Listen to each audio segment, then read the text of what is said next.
Hi, this is Karen from Soterion. You're listening to the SAP Security and GRC podcast, helping you on your journey to effective access risk management in SAP. Emile Steyn will host today's episode. The topic of discussion is around S4 and Fiori and the challenges organizations face when moving to S4, specifically focusing on authorisations and security. We'll be joined by Soterion team members Vedette van Kleef and Robertson. Thank you for joining us. Vedette, if I can potentially pose the first question to you. So for companies that's moving to S4 and then also considering using Fiori apps to replace a lot of the existing transaction codes or transactions they've been using before, what would you say then from an authorization and security point of view, what are the challenges that a lot of companies experience? So I think in terms of authorizations and security, when a company looks at moving to S4, there's really two big areas of consideration for us as security consultants. The one is that there'll be a number of obsolete transaction codes within S4. So these will be transaction codes that are no longer able to be executed in S4, and they will be replaced by other transaction codes. So those changes need to be made within our authorization roles. A good example of that would be a transaction like BP for business partner. That's actually an enforced change. So SAP forces you to go from your existing customer and vendor master transactions to your BP transaction. So when we update those roles and we replace those transactions, it's important to be careful that we now have a BP transaction that performs a lot more functionality than each of these single transactions used to perform on their own.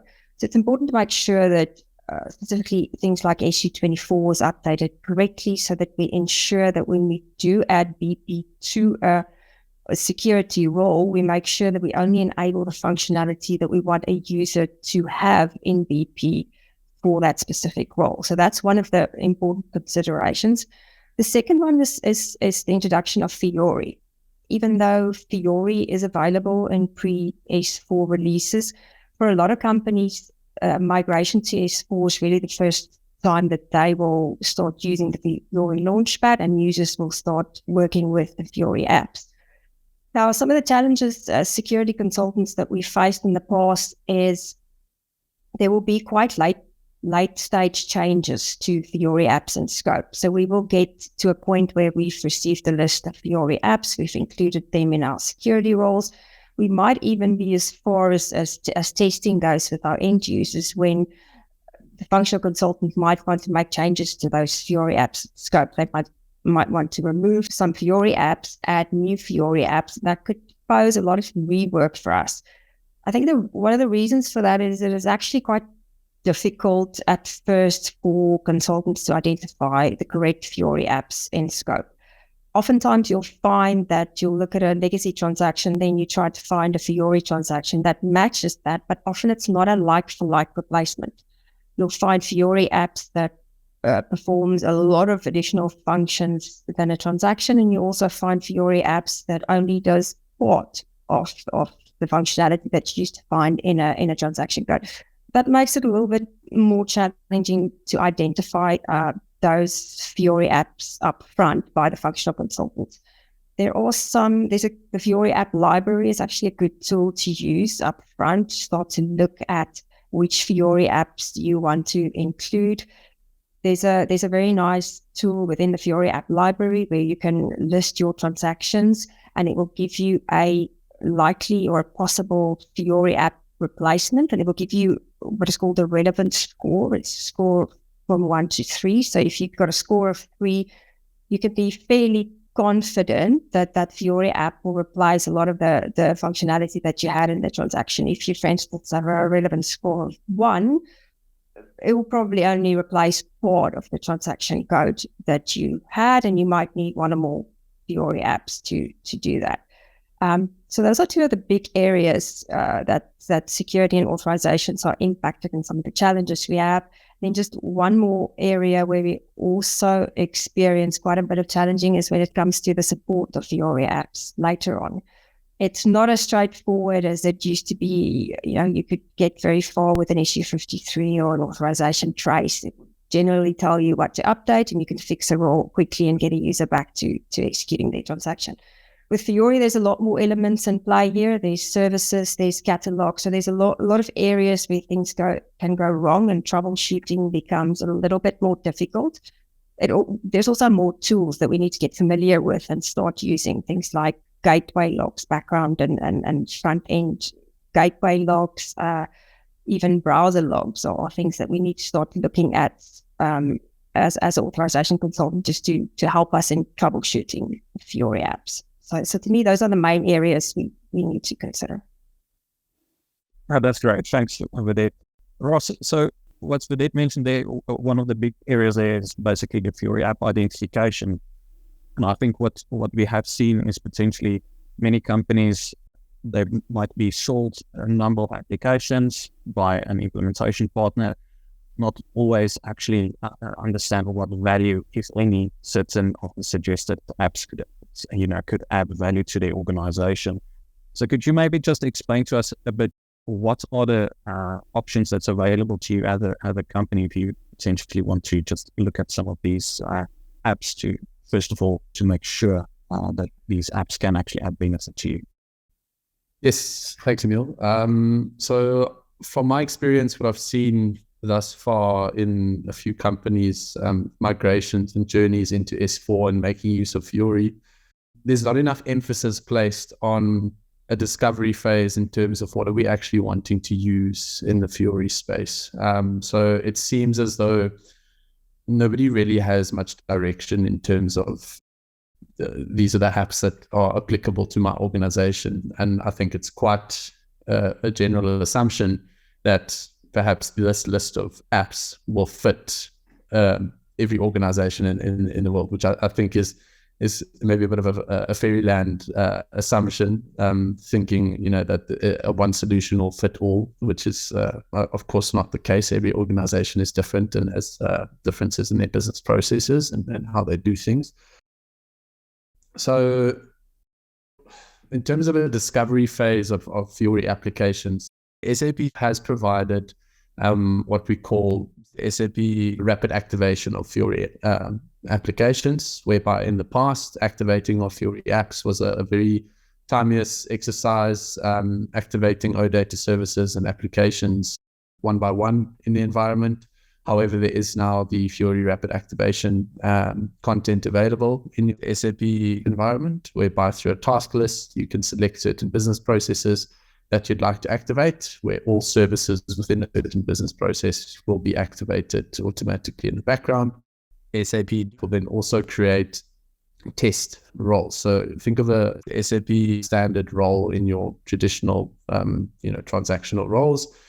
These roles are based on business roles or job functions. These SAP standard business roles will be created in the environment. There is also then the option to create a test user per business role. So in my opinion, what I think is going to best suit organizations who are in that discovery phase of identifying Fiori apps that will suit the organization is to make use of these SAP standard roles, get a feel for what apps are available to them, what functionalities are coming through in Fiori.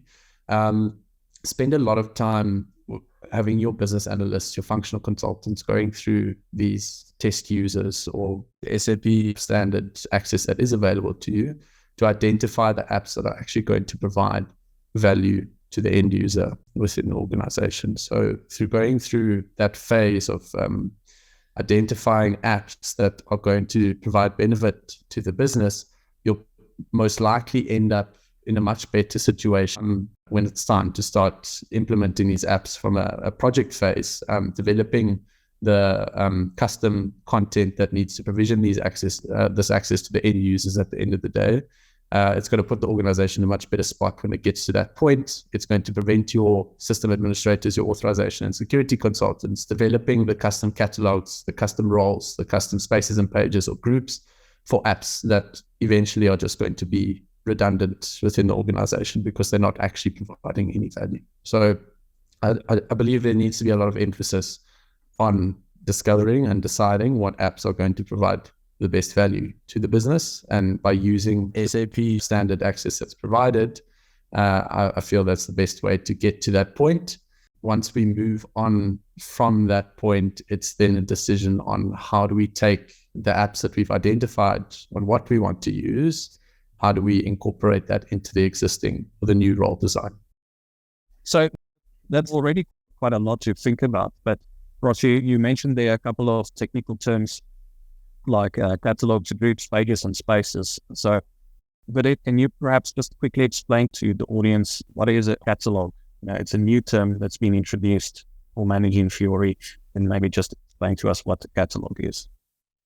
Yeah, so a catalog is basically just a collection of Fiori tiles or Fiori apps. It's a way of grouping these apps together, and it's actually through the access of a catalog that you give somebody access to a catalog. So before you would have assigned a transaction code directly to a PFCG role, and a user will then have access to the transaction code. In this case, you will first assign an app or a tile to a catalog, and you will then assign the catalog to a PFCG role. And in that way, the user gets access to actually see that app on the Fiori Launchpad. It's actually a very important step. You can give a user access to the service or the underlying objects and activities to be able to execute an app. But if they do not have access to that app via a catalog, they will not be able to see the catalog in the Fiori Launchpad, and they will not be able to execute it.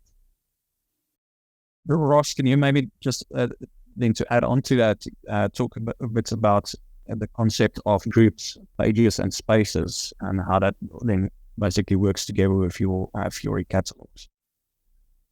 Sure. All right. So groups, pages, and spaces are basically just what SAP has made available to handle the responsibility of the front-end user interface for SAP Fiori Launchpad. So how you structure your groups or your spaces and pages. So maybe before we get into that, groups and spaces and pages, groups was the initial or the first method of designing a user interface on the Fiori side. Later on, SAP brought out spaces and pages, which just adds another couple elements to the customization layer of your user interface. So allowing you to maybe more visually manage your many files or Fiori applications on your user launchpad. So when we talk about groups and pages and spaces, essentially it's the same thing. The pages and spaces just allow you another level or another degree of customization. Okay. So what they essentially handle is a group or a space or page will act as a container for your Fiori tiles. Depending on how you structure these groups determines how these tiles are then displayed to your end user when they log into their Fiori Launchpad. So if we set up a group based on the job function, so your accounts payable clerk, for example, whenever a user with access to that group logs into their Fiori Launchpad, they will have access to an accounts payable clerk group that would typically hold all of the Fiori tiles that relate to a accounts payable clerk job function, right? The same then applies for your spaces and pages.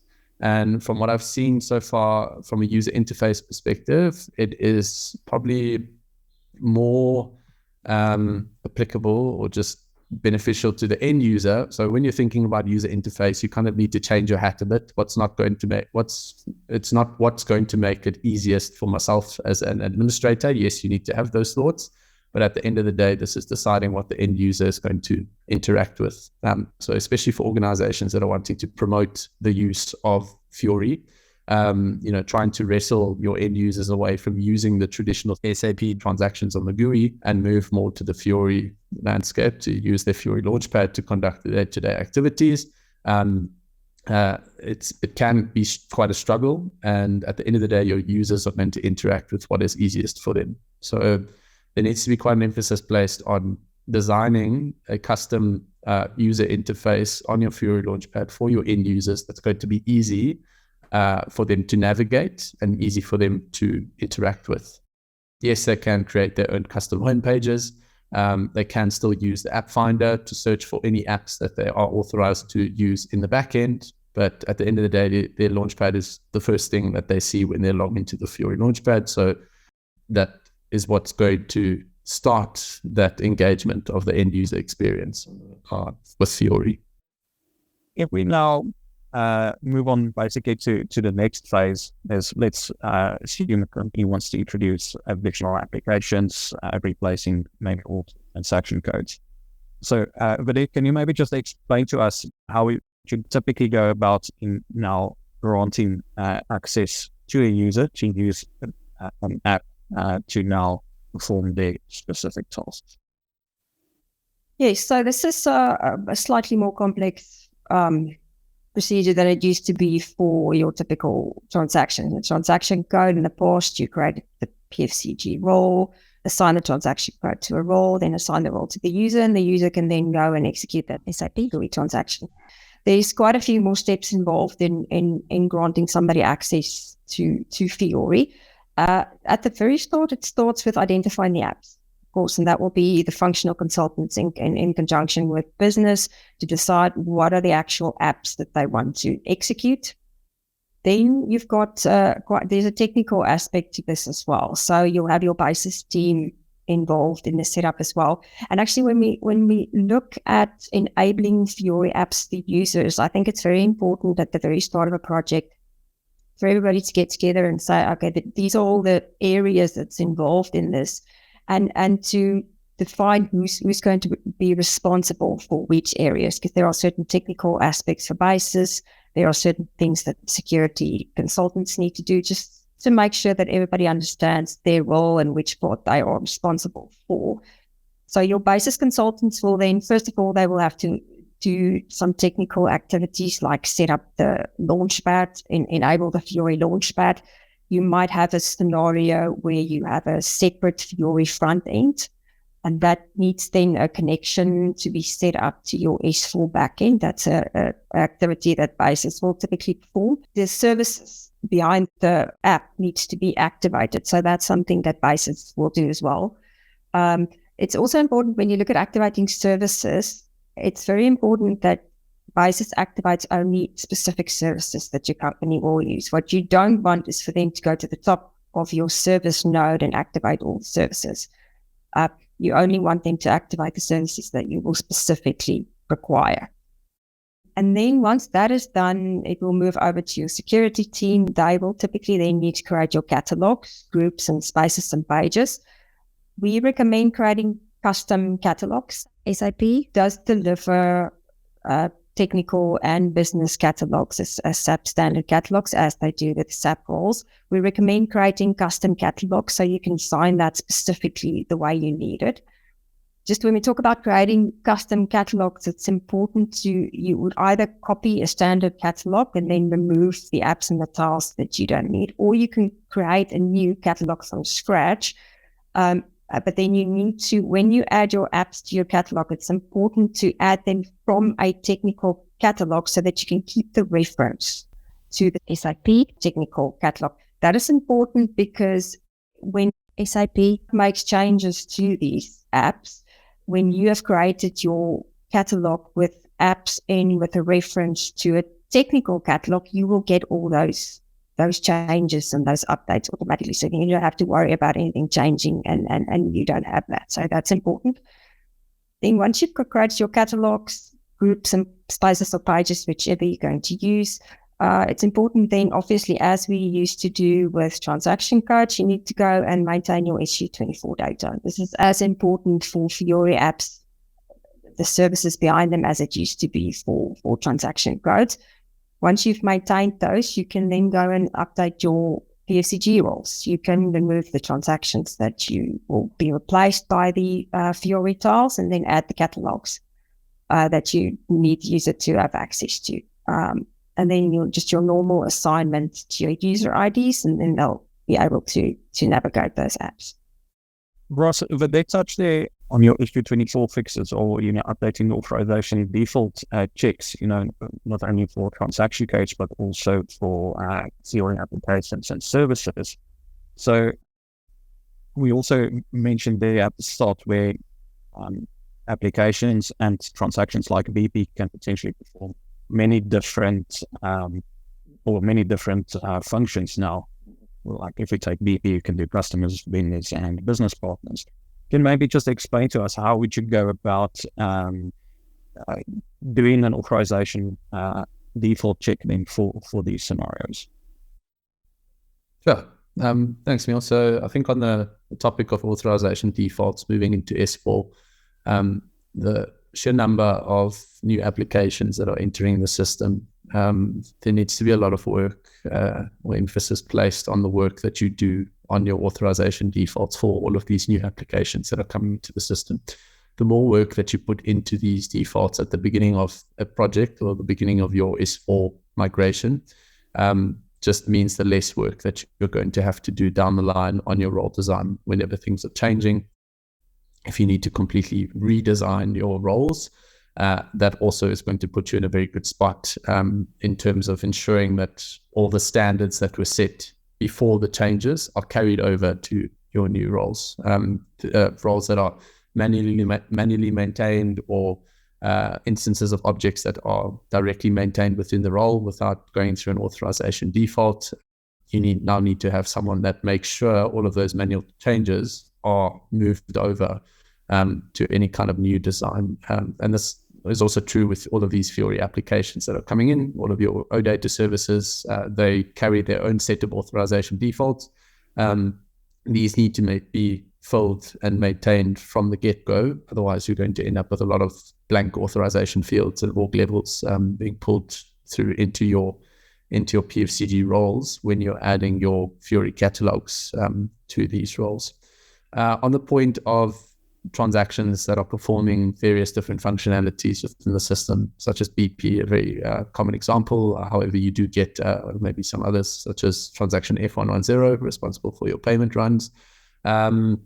Transactions that will typically perform a few functions that you would want to segregate between your user base. Not everyone is responsible for creating customers. Not everyone is, as well as vendors. You typically will have a split between who's creating customer masters and who's creating vendor masters.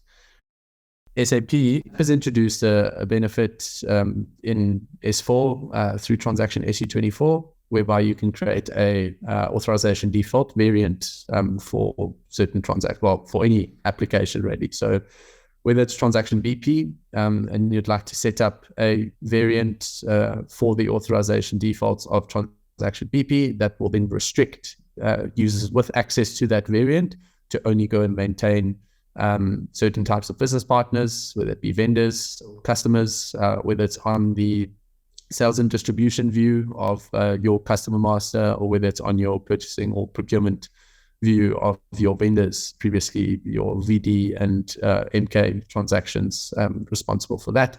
That is all now restricted within transaction BP and down to certain authorization objects in that transaction. What the variants allow you to do is set up an authorization default for each of those scenarios whereby you'd want to segregate the functionalities of that certain transaction. When you get to the point of role maintenance in PFCG, you'll then have the option to select from the list of variants that you've created for the application and what authorization defaults you want to apply to that role. So if you've got a split between vendor masters, customer masters on the finance side, the central side, or the sales and distribution side for BP, you'll be able to select that this role, the access I wanted to provide to my end users, only to be able to maintain the finance view of my vendors. I can then select that variant from the list of BP variants that I've set up in transaction SU24, thereby pulling through only the authorizations that will enable the user to maintain the finance view of a vendor within transaction BP. So a very beneficial addition from SAP. However, I think it's just important to say that the more attention that is paid to this step in your development phase is what's going to really pay dividends later on down the line. You know, I think what we've heard up to now is that there's a bunch of more technical things like catalogs, groups, pages, spaces, the more technical 224 fixes that are being introduced. Now, with that in mind, and for us that has always placed a focus on maybe security and maintaining segregation of duties, what would you say is one of the, or if you can maybe just name a couple of considerations there, if you want to place a focus on security, Some companies might place a more focus on efficiencies, making it easier for role assignments. But if you were to place a bigger emphasis on security, Vedette, maybe I'll put it to you first. It's just, what are some of the things that you will need to consider wherever you are in the phase, whether it's a design phase, whether it is planning, or whether it is in the actual building phase? So I think the one area that will become very important is in-app navigation. Now, with Fiori, a lot of apps will allow you can go into the app and you will be able to see documents or whatever it is you see. And from then, there is often in a lot of apps, links that you can navigate from within that app to a different app. You don't have to exit the Fiori app and execute another app. You can just do in-app navigation. And I think one of the important things to consider, especially if you start to look at how you're going to control your segregation of duties, is to agree up front with your functional consultants and business as to what level are you going to allow in-app navigation. You do not want a user to start in the same app and in the role to go all the way from a PO all the way through and navigate through all the relevant documents. You actually want to split that into different roles. So it's very important to then agree and say we're going to allow 2 levels of navigation or 3 levels of navigation, and then a user needs to use another app that will be coming from another role for a different functionality. It's especially it becomes quite important if you look at the Lighthouse apps that SAP has provided. They often will start off with a dashboard of different areas that you can navigate to, and they specifically allow you to navigate quite far with the one app. And I think it will become very difficult to control your segregation of duties if you allow a too deep a level of navigation. So that's something I think should be quite early on just determined and agreed with functional business and security. I think the other challenge is that, introducing all of these additional items that wasn't previously used at least not by many companies in ECC, although it was available. Now, I think a lot of companies are looking at Fiori and how are they going to implement this once they are going to S4. And I think we've seen a couple of different scenarios where some companies want to use either their existing roles or considering SAP standard business roles as a starting point. So Ross, can you maybe just speak a bit to that and say, what would you consider if you want to place an emphasis on security? Yes, thanks, Niels. Right, so we spoke about the discovery phase of Fiori apps and basically the different approaches as to how to start introducing Fiori access into the environment, either taking the SAP standard and stripping out what is not necessary, or building it from the ground up with only what is necessary. I think for organizations with a really strict focus on security, I think for both scenarios, whether you're stripping out from SAP standards to get to your customized point or creating from the ground up, there's a common point there, what you want in the environment, to either be able to take away what we don't want or build from the ground up what we do want. And once you've identified the apps that, yes, we are going to use in our system, you need to now consider how are we going to provision this to the end users, taking things into consideration. Yes, the ease of use from a user interface point of view, security point of view, our roles, sticking with our best practice of segregation, duty-free roles, providing access to our end users, as well as the ongoing maintenance of the design. So once you've set this up, how easy is it going to be for once our implementation partners have left the conversion project, how easy is it going to be for our system administrators or security consultants to continuously maintain the role design going forward? So depending on what role design your company is using, whether you decide in your S4 conversion, you're going to scrap everything and redesign from the ground up, not only for your Fiori access, but for your transactional access as well, or whether your company decides, we've got a secure role design in place, how can we look to incorporate Fiori access to the existing role design going forward? regardless of the decision, I think in both situations, you need to understand how is Fiori going to fit into the role design. We mentioned there that not many Fiori apps have a like-for-like transaction replacement. There's a lot of decision-making that you need to have then, let's say, for instance, in a task and value role design, where a best practice in those kind of designs is that a transaction will only live in one place or one role. And there's a single role that will provide access to that transaction. If you've got a Fiori app that performs a piece or enables access to a transaction in one role, but then a piece of another transaction in another role, what decision needs to be made then on where that Fiori app is going to live? Do we then split it between the two roles and make an exception to the rule of the task role design? Or do we decide we're going to keep our Fiori roles and Fiori apps completely separate from our transactional access?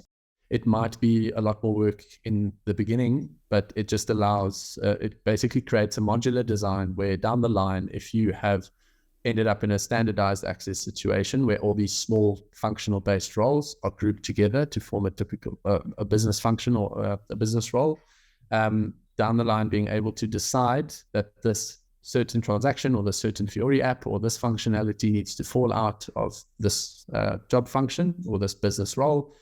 Going the more granular approach of task-based roles or function-based roles, whether it's Fiori or transactional, just makes it easier down the line then to decide, okay, we're only going to take this role out of the business role. So your job function maintenance then sits at a role level. Whereas if you're going to go more, let's say, broad roles, job-based single roles, the design considerations then get taken a level deeper. In terms of, we want to take out this certain functionality, we want to take out this Fiori app, you need to go then within your SAP single roles and start stripping out catalogs or stripping out transactions, or even then a more granular approach in terms of if we're designing catalogs at a job-based level, at the point we want to take out certain functionality or add additional functionality to a business role, we need to now then take that maintenance to a catalog level, taking out certain target mappings and tiles or adding certain target mappings or certain tiles to the catalog. So it all seems to be getting quite specialized, quite a specialized field in the security industry, all these additional components that you need to keep track of. And I think the best approach, in my opinion, is always just going to be that modular approach, making it easier for system administrators to chop and change the roles when business introduces the requirement.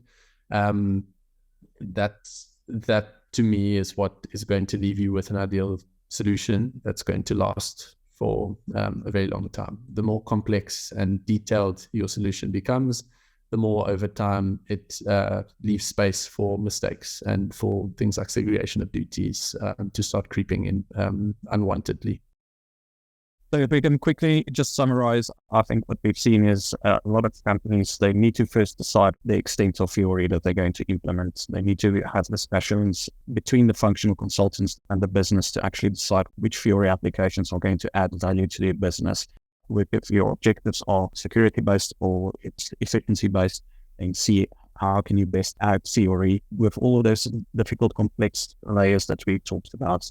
How can that be added or incorporated into your authorization concept?